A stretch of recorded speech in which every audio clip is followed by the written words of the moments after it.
Hello, I'm Professor Smith. Welcome to the first in our series of virtual lectures for Famous Crimes and Trials. Today we're going to be discussing Chapter 1, or the introductory chapter of your Crimes of the Century textbook. And I have the PowerPoint presentation open. I'm just going to be going over it briefly, just some of the main points that I think you guys should focus on. So the first chapter poses this question: why are some of these cases so famous? Okay. Why are we still talking about these cases all these years later? I mean, the Leopold and Loeb case, which is the earliest case we'll talk about, took place in the early 1920s. Almost 100 years ago at this point, and yet here we are. We're still debating it. We're still going over it. We're still trying to figure it out. So why is this? Why do we, as a society, fixate on certain cases? So the book kind of poses this question, and it starts out with a discussion about the five cases that the book will talk about. Now, I'm not going to go over those cases today because we're going to go into them more in depth. We're going to spend a week talking about each of the cases in the book. But I do want to talk about some of the reasons that the book suggests that these cases might be famous.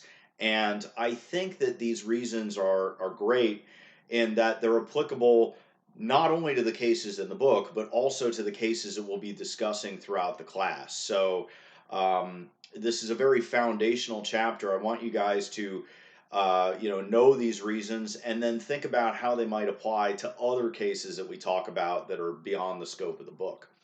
So, the book suggests these basic ideas that a case may be famous because of the geographic setting, either where the crime takes place or where it's tried, the nature of the offenders and victims themselves, and also the details of the offense. Okay, and so to further break this down, the book gets into this description of where cases took place. So, like the Leopold and Loeb case, for example, took place in Chicago. The Alger Hiss case took place in New York City. O.J. Simpson took place in Los Angeles. Lindbergh kidnapping took place in New Jersey. So, as you can see, location does seem to matter somewhat. And the argument is that when a case occurs in a location that is, like, say, a major city, that the media there is a lot more prevalent. There's a bigger media presence, and therefore a bigger audience, and also a bigger way to spread the news about the case to other parts of the world. So, the major news media hubs in Los Angeles, California, were responsible for spreading information about the O.J. Simpson case all over the United States and really all over the world. And that those media outlets have the capacity to do that. So that's why geographic location might matter. What's interesting is that it doesn't always hold up. And I think you'll see that with a lot of these explanations that they don't hold up and account for every case. So, for instance, the Scottsboro case took place in Scottsboro and Decatur, Alabama. I hadn't even really heard about Scottsboro until I started researching it. So, probably a smaller location, but yet it's still a very well known case. So, while geography may explain why some cases become famous, it's probably not the only reason, as we'll see. So, another possibility in terms of why cases become famous is the outrageousness of the crime or the seriousness of the crime. So, basically, the formula here is that the more outrageous or the more serious the offense, the more likely it is that the case is going to kind of take on a life of its own and become famous. So, like with the Lindbergh kidnapping, for instance, this case was about the abduction and murder of a 20-month-old baby. And not only was the baby abducted, but the abductors tried to extort money from the Lindbergh family. So, obviously, a very heinous, horrible case. With Leopold and Loeb, we saw the abduction of a 14-year-old boy, and also he was murdered. And there was also an attempt to extort money from his family as well. So, again, just an outrageous offense. The Scottsboro case, very disturbing subject matter there involving two females that were gang raped. So, again, this idea that the more outrageous the offense is, the more likely that case is going to resonate with society. Okay. Book also suggests that who the victim is might also account for the case becoming famous. All right. In the Lindbergh kidnapping case, for instance, Charles Lindbergh Jr. was the son of Charles Lindbergh, who, as you may or may not know, was the first man to fly solo across the Atlantic. Okay, not a big deal today, but back in the 1920s and 30s, that was huge. He was a major celebrity at that point in time. So when this crime occurred to him and to his family, the public was just outraged. We tend to see this theme repeated in cases where there's a victim that is seen as innocent or not deserving of what happened to them. In the Casey Anthony case, which we'll talk about later in the class, is another good example. Kaylee Anthony, the victim there, was just about as pure and innocent that you can get, and yet people were very angered by how she died. So again, I think who the victim is can matter, but I would ask, does it always matter who the victim is, and does that always make the case famous? In the Scottsboro case, for instance, the two victims that were gang raped were prostitutes. Okay, not exactly pillars of society, but yet the case still angered a lot of people. So victimology may or may not hold up as an explanation for why cases become famous. Another explanation focuses on the offender. So the idea that if you have a prolific offender or a famous offender or an outrageous offender, that can make the case famous. I think probably the best example of this that we talk about in this class, and one that I can personally connect to because I was alive when this case was tried, is the O.J. Simpson case. So O.J. Simpson was a huge celebrity at that point in time. He was a football player, Heisman Trophy winner, and he was an actor in a number of TV shows and movies. And he had his own sports commentary show. So he was very well known, and people latched onto that case and became very interested in that case because of OJ and because of who he was. The Leopold and Loeb case is an example. Not that Leopold and Loeb were famous before the crime, but just they were somewhat unlikely offenders. So they were both students from the University of Chicago. They were at the top of their class. They were both from well-off, rich families. They just had everything going for them and didn't seem like the type of people that would commit such a heinous crime as abducting and murdering a 14-year-old boy. So I think that a lot of people were fascinated by the Leopold and Loeb case because they were just so unlikely. You wouldn't look at them and think that they would commit a crime like that. So again, sometimes who the offender is, I think, elevates certain cases to a more notorious or more famous status. Another factor that the book suggests matters in terms of making a case famous is going to be the context of the time and place where the case occurs. So, for instance, in the Scottsboro case, at that point in time, this was right around the time of the Great Depression or just after it.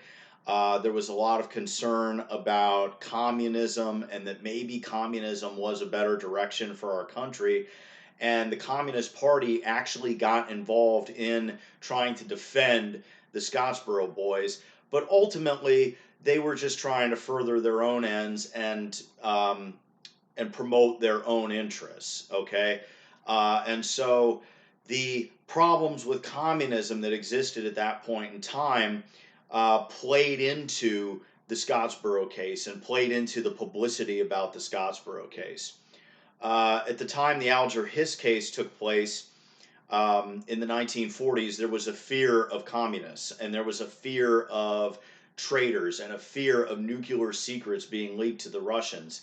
And here's Alger Hiss, a State Department employee who's accused of doing just that. He is accused of working in a secret clandestine operation with the Soviets to give them information. Um, the Lindbergh kidnapping took place at a time in this country when there was a fear about child abduction.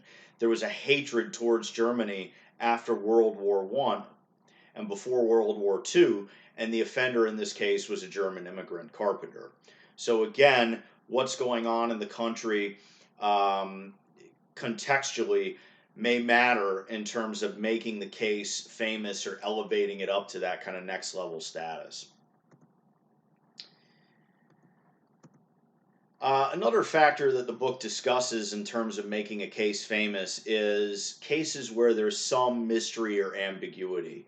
Everybody I think enjoys a good mystery, to say the least. In the Leopold and Loeb case, uh, there's some mystery about why exactly they did commit the crime. We know that they were guilty. They admitted they committed the crime. They, in fact, pleaded guilty to the crime. But the motive that they gave for why they murdered 14-year-old Bobby Franks was very unsatisfying.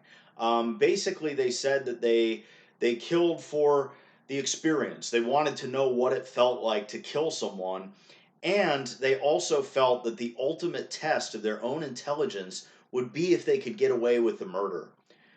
But to a lot of people thinking about the case and even now thinking about it and talking about it, it's very difficult to kind of wrap our minds around that as a motive and that why would that drive somebody to commit murder? And a lot of psychiatrists and psychologists have weighed in on this question over the years, but it's definitely one of the more ambiguous factors in the Leopold and Loeb case. The Lindbergh kidnapping case is probably one of the more mysterious cases we'll talk about in the class. There's a lot of folks that believe that the gentleman that was ultimately tried, convicted, and executed for the crime was innocent. Bruno Richard Hauptmann was the man's name, and he maintained his innocence uh, up until the day he died. He claimed he was innocent and that he had nothing to do with the abduction and murder of Charles Lindbergh's baby. And I know a lot of people claim that they're innocent, but there has been a number of books and studies done over the years, and some people do believe that Hauptmann was actually innocent of the offense and that he was wrongfully convicted. So a lot of mystery there in terms of the question: was justice done? Was someone wrongfully convicted? Was this case really solved? O.J. Simpson is another good example here. Ultimately, he was acquitted by the jury in the criminal proceedings, but he was found liable for the crime during the civil proceedings. OJ also, over the years, has continued to maintain that he's innocent and that he has no knowledge of who murdered Nicole Brown Simpson and Ronald Goldman, even though the evidence against OJ is, well, I would say it's a very strong circumstantial case, and we'll talk more about that when we discuss OJ. But again, acquitted, so the crime technically not solved, and certainly I think that creates a lot of doubt and a lot of ambiguity about that situation. So anyway, as we go forward, I just want you to keep some of these ideas in mind and how they might apply to the cases in the book and also the other cases that we'll discuss.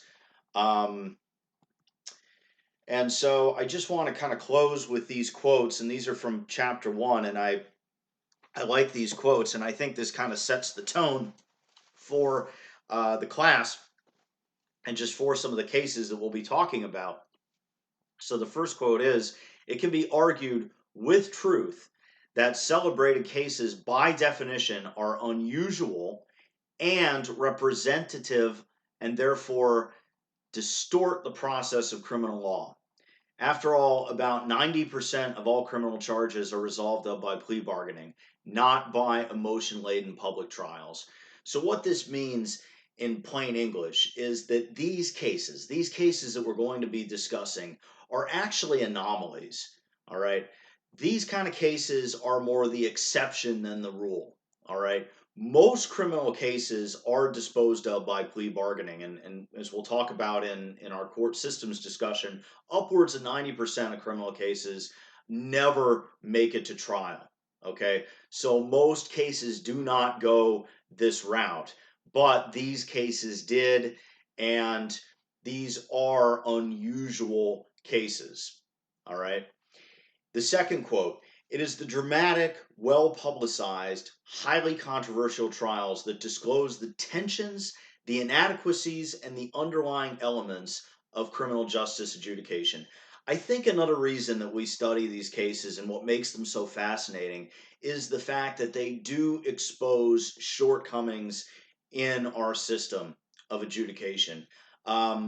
Perhaps the Scottsboro case that we'll talk about is one of the most influential in terms of changing the criminal justice system as we know it. The Scottsboro case was absolutely instrumental in establishing the public defender's office. Okay.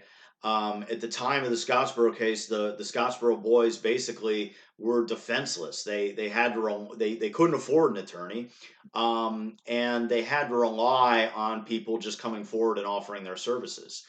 Also, the Scottsboro case is largely why we have a jury of our peers. Okay, so you have to have a jury that's representative of your peers. At that point in time, the Scottsboro boys were African Americans, and they were in the Deep South, and the juries were all white.